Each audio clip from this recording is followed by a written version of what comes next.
A new Hill-HarrisX poll finds an overwhelming majority of voters, 75%, say an economic recession is likely to come within the next 12 months, with 4 in 5 Republicans finding it likely, as well as 7 in 10 Democrats and 3 in 4 independents. This comes amid mounting concerns of inflation and supply chain issues. However, there are signs to suggest that the country's economic woes may be waning. The Bureau of Labor Statistics reported it underestimated job growth by a cumulative 626,000 jobs, the largest underestimate of any other comparable period going back to 1979. Walmart CEO John Furner had this to say of Biden's handling of the supply chain situation. Your company and a few other major retailers recently met with President Biden to discuss how do we fix the broader supply chain issues around the country, around the world. What does that look like?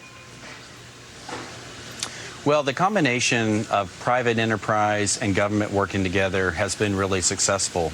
We've had a lot of participation, been able to participate in solving some of these congestion issues. So I would like to give the administration credit for helping do things like help get the ports open 24 hours a day, to open up some of the trucking lines, what we call drayage, when the container ships are put onto these small trailers, then moved off the port. There's been a lot of work to do that. And then all the way through the supply chain, there's been a lot of innovation. And, you know, week after week, in the third quarter in particular, sequentially, each month of the quarter got stronger. The number of containers that we were moving through the ports has grown significantly.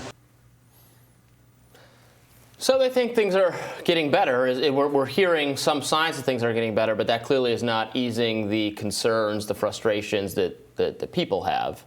Yeah, those are really interesting numbers that helps explain some of the frustration that people feel like, okay, yes, it's true that unemployment is extremely low now. We're seeing economic growth. We're seeing job growth.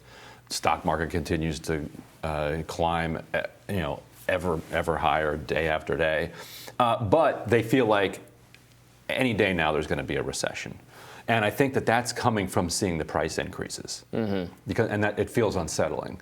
And it feels like either they remember the 1970s and 80s, or they have kind of a memory of it, a generational memory of it from being told about it when they were kids. And they know that a recession followed that stagflationary period, right. a purposeful, Volcker-driven recession, which then got called the Reagan recession in the early 80s, which knocked his approval numbers down into the basement. And so people are expecting a replay of that. They might be wrong. If the Walmart CEO is right, that the staffing situation is getting better, that the supply chain is starting to right itself, then you could see, especially with the multiple countries releasing oil from their various reserves, you could see prices start to come down. If the Biden administration can salve the ego of the Saudi Arabian crown prince, then that could also drive down oil prices.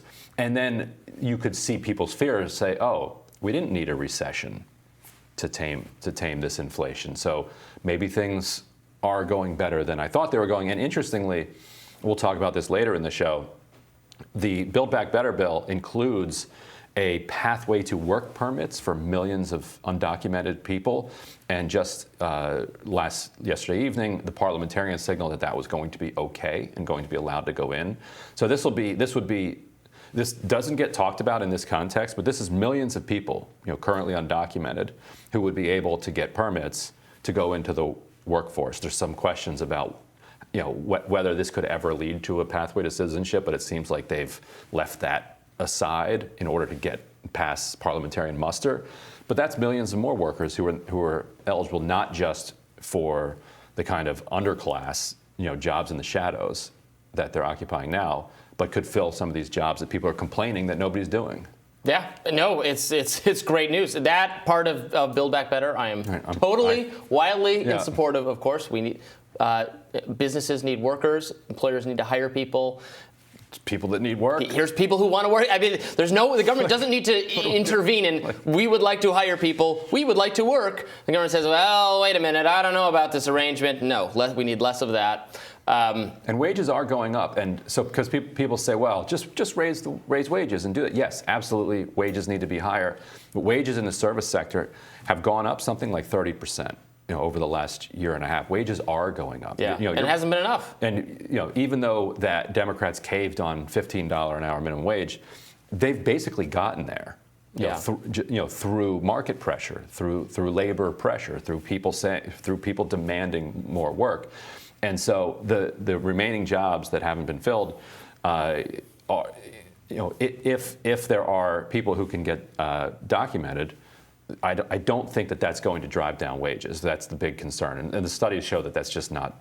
Yeah, studies show that doesn't. Because lower skilled workers or workers with lower educational attainment, they actually tend to just push up to some degree. I think there's a small amount of competition, but the overall effect on the economy is so good because we're not all workers, but we are all consumers, so we want to lower prices of things. And right now there's no competition because these shifts are just not happening instead, and areas of the restaurant are just getting closed, or like projects just aren't happening. So it's not that or shift to automation. Right, and so it's not that people are competing with immigrants for work. It's like the work just goes away if nobody does it. Yeah, but that is, going back to the poll numbers, 7 in 10, I think it was 7 in 10 Democrats expecting a recession. I mean that, and the 3 out of 4 independents. I mean that's the story of Biden's bad numbers, right? That's I think so. If people on his own side, of course Republicans expect imminent collapse, but if people on his own side expect it, I mean that's right. And they're seeing these COVID numbers,